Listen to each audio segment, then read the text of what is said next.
Sometimes there are athletes trying to play soccer, and sometimes there are soccer players attempting to be athletes. All too often, players that have an abundance of one trait tend to lack the chops in the other. But with our next honoree, she never had that problem.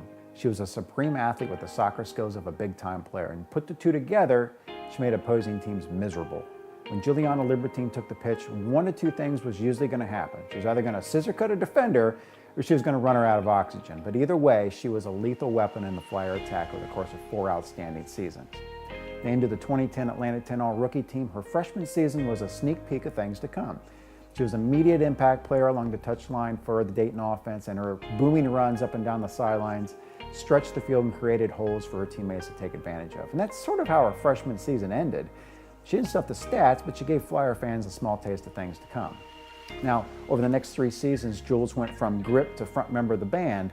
Nobody could really do what she did on the field, and her foot skills matured into one of the best dribble drive players in UD history. Part of it was just her speed, and part of that was her ability to trim the lawn with her knife-edge cutting ability. But she was probably one of the best north-south players fans ever saw, and with the ball at her feet and isolated defenders, she was one of the few players Mike Tucker ever gave permission to attack players 1v2, let alone 1v1. Juliana was a track star in high school, and her ability to seemingly just never tire was one of the gold standards in fitness. From the opening kickoff, she'd run her defenders up and down the field nonstop, and by the 75th minute, they were dragging their tongues. That's when she exploited them. That's just a smart player that understands her strengths and leverages them to their tactical advantage. Late in the match, the damage had been done. She was still fresh, and they weren't. Her field vision and ability to turn the baseline for crosses in the box, again aided by her speed and foot skills, helped her finish with 43 career assists. That's good enough for 3rd best all-time in program history, which is amazing considering she was an outside attacking midfielder. That limited her touches of the ball. With 19 goals to go along with that, she finished 5th all-time with 105 career points, just 6 players to crack 100.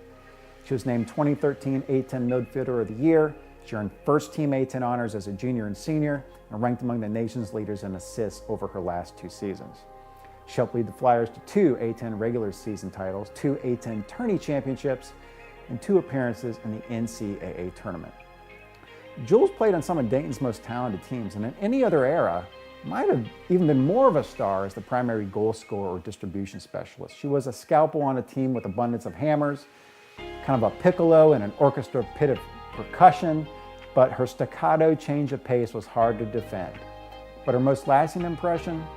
That crazy woman running gassers in the 90th minute just to see her defender barf up a lung and yell uncle.